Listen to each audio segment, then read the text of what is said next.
हेच संकेत स्थानिक लोकप्रतिनिधीला डावलून झालेल्या पक्षप्रवेशावरून दिसते आहे।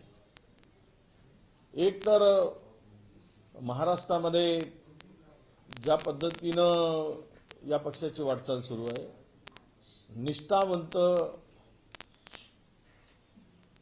निष्ठावंत बसवा घरी आणि बाहेरच्यांना घ्यावा डोक्यावरी नवीन नारा यांनी द्यावा। आता हे निष्ठावंत आहेत, प्रामाणिक आहेत। मी एकदा नेहमी म्हणत असतो की सुधीर मुनगंटीवारांची जी काही अवस्था झाली, तर माझा डायलॉग नेहमी असतं की सुधीर भाऊचे आमदारकीचे वय झाले 31, पण त्यांना विचारत नाही देवेंद्र भाऊ फडणवीस। तर हा नारा आता सगळीकडे त्यांच्यावरून सुरुवात झाली आणि हे सगळीकडे आता पसरत चाललेलं आहे। त्यामुळं त्याला तो कोण आहे हे पाहायचं नाही, पक्ष वाढवायचा आहे। मग तो आम्हाला चोरीत चालेल, आम्हाला बलात्कारीत चालेल, आम्हाला खुनी चालेल, ईडीवाला चालेल, सीबीआयवाला चालेल, सगळ्या प्रकारचे चालतील। फक्त आम्हाला पक्ष वाढवायचा आहे आणि सत्ता प्राप्ती करायची आहे। एकच ध्येयाने झपाटलेला पक्ष कोणता असेल तर तो भारतीय जनता पक्ष आहे।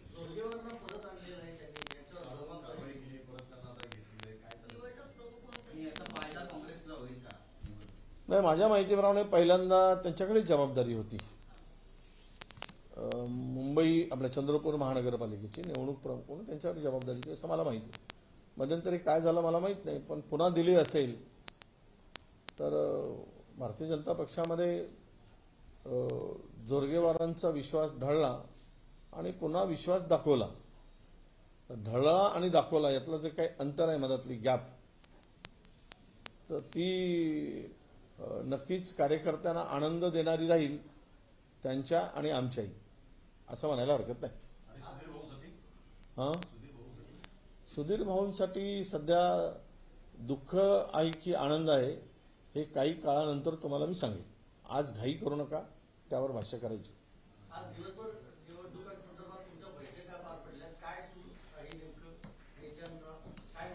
नाही, अनेक ठिकाणी चांगली चर्चा झाली आणि तेथील संपूर्ण एक शहरातील आमचं जे काही काँग्रेसची प्रमुख मंडळी आहेत ती सर्व त्या ठिकाणी उपस्थित होती आणि जिथे शक्य आहे तिथे आघाडी, जिथे शक्य नाही तिथे एकला चलो, या भूमिकेतून आम्ही आज निर्णय घेतला आणि स्थानिक पातळीवर सर्व निर्णय आम्ही सोडले।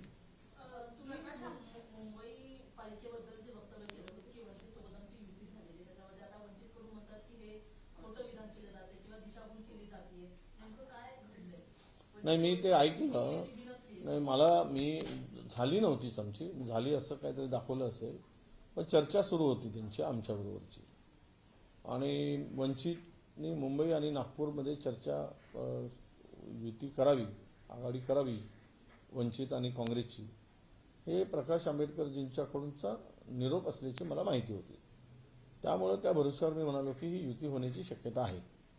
आता त्यांना म्हणताय की त्यांना जर त्यांचं स्टेटमेंट आहे भाजप सोडून कुठेही जा, म्हणजे उद्या अजित पवारांच्याकडे जातील, शिंदेकडेही जातील, तर तो त्या पक्षाचा निर्णय आहे, त्यांना कुठे जायचं आहे।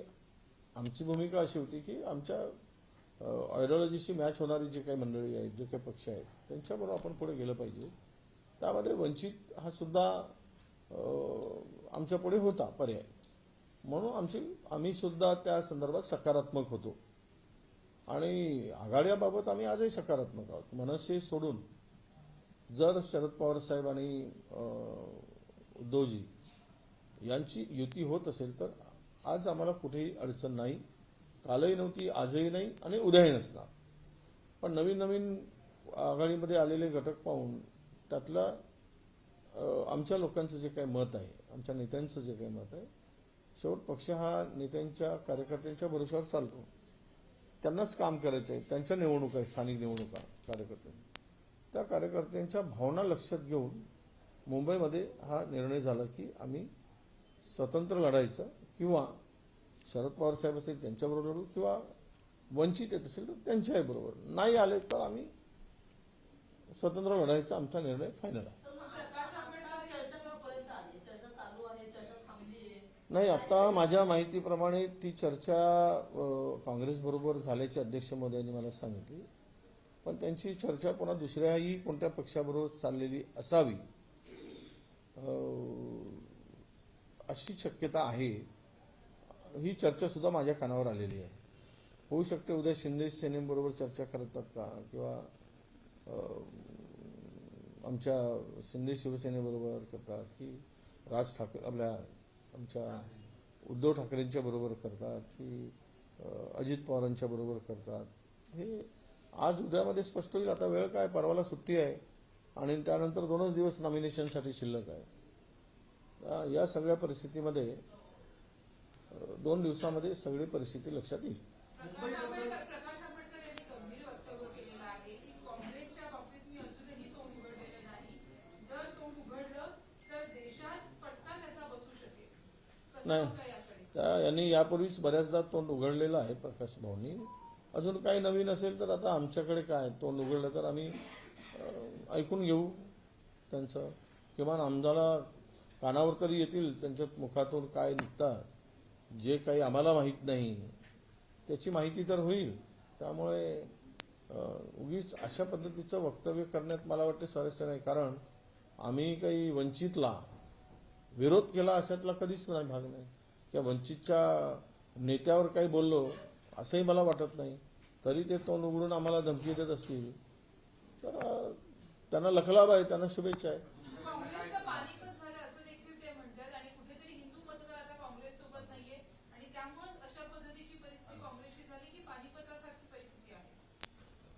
नाही, आता पानिपत झालं नाही झालं, आत्ताच आलेले निकाल जे आहेत, जवळपास 1000च्या वर सदस्य काँग्रेसचे निवडून आले.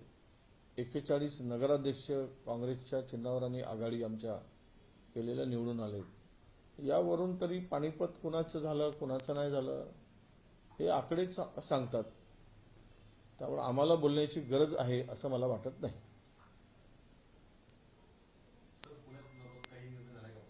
पुण्यातली चर्चा सुरू आहे, अजूनही काही निर्णय झालेला नाही. पुण्यातली मंडळी आणि आमचे काही नेते मंडळी प्रभारी तिथे बसून आहेत. त्यांनी वेगळी त्यांची चर्चा आता होते आहे. तो निर्णय झाला की तुम्हाला ते सांगतील. अशी चर्चा आहे, अद्याप निर्णय झालेला नाही. आणि ते बंटी पाटील आमचे तिथले प्रभारी आहेत. मला माहीत नाही की त्यांच्याबरोबर काही चर्चा झाली असेल आणि तो निर्णय होत असेल, तर याची कल्पना मला नाही आहे. पुण्यात महापालिका निवडणुकीमध्ये सकल ब्राह्मण समाजानं एक आवाहन केलं आहे. 16 ते 18% त्यांची संख्या असतानाही राजकीय पक्षांकडनं ब्राह्मण उमेदवारांना डावललं जातं, असा थेट आरोप केलाय त्यांनी. निवडणूक लढवण्याची घोषणा केली आहे. मी त्यावर काय बोलू? त्यांना कोणाकडून डावललं जात आहे? त्यांनी काँग्रेसकडे मागितलं का? तर डावलल्या म्हणून आमच्यावर आरोप. भाजपने जर डावललं असेल तर भाजपवर आरोप. तर भाजपच्याकडे आरोप आहे की काँग्रेसकडे आहे? कोण डावलला हे जर स्पष्ट झालं तर त्याचा खुलासा व्यवस्थित आम्हाला करता येईल. आणि देवेंद्र फडणवीस साहेब आहेत राज्याचे मुख्यमंत्री, त्यामुळे त्यांना निवडणूक तिथे काही फार कदाचित महत्त्व देत नसतील की मी आहे तर यांना महत्त्व देण्याची काय गरज आहे, असं कदाचित त्यांचा हेतू असेल. सर, मतांचं ध्रुवीकरण होत आहे असं कुठेतरी दिसते. कारण देवेंद्र फडणवीस म्हणतायत की जिहादी वृत्तीच्या विरोधात आपल्याला निवडणूक करायची आहे. नवनीत राणा म्हणतायत की किमान निवडून 4 मुलं असली पाहिजे. या मुद्द्याला नाही, निवडणुका ज्यावेळेस भारतीय जनता पक्षाला धोक्याच्या वाटतात, अडचणीच्या वाटतात, त्यावेळेस हे शब्द परवलीचे त्यांच्या मुखातून नेहमी येत असतात भारतीय जनता पक्षाकडून. मग ते ओट जिहाद असेल, जिहादी वृत्ती असेल, हिंदू मुसलमान असेल, मंदिर मस्जिद असेल, भारत पाकिस्तान असेल, आणि त्याहीपेक्षा जाऊन भोंगे असतील, ते पण ते कधी कधी काढतात. आता काही ठिकाणी आवाज वाढला असेल ते पण उद्या काढतील. त्यांना हे म्हणतील, हिरवं वादळ म्हणतील आणि म्हणजे हिरवा रंग देतील आणि काही ना काही अशा घटना घडवून आणतील. त्यांचाच एखादा माणूस बाहेर येईल, तो हिंदूला शिव्या देईल.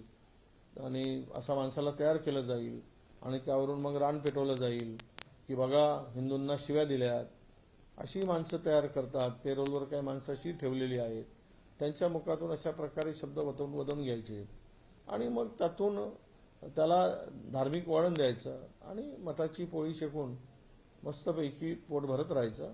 हा असंच काम या सगळ्या निवडणुकीच्या माध्यमातून भारतीय जनता पक्ष करत आहे आणि पुढे करत राहील असं मला वाटतं. Yes, thank you.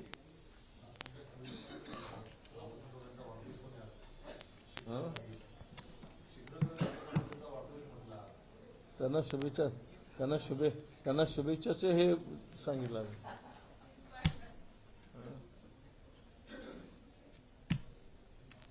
नाही ना,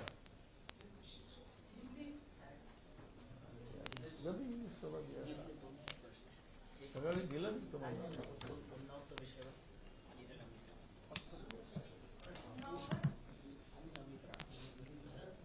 नावच्या सुनावं. योगी के बारे में मत दोनच प्रश्न आहेत. मैं एक योगी के बारे में पूछा। उन्नाव हाँ उन्नाव मी पहिलेच सांगितलं होतं की आम्हाला राज्यातले प्रश्न विचारा.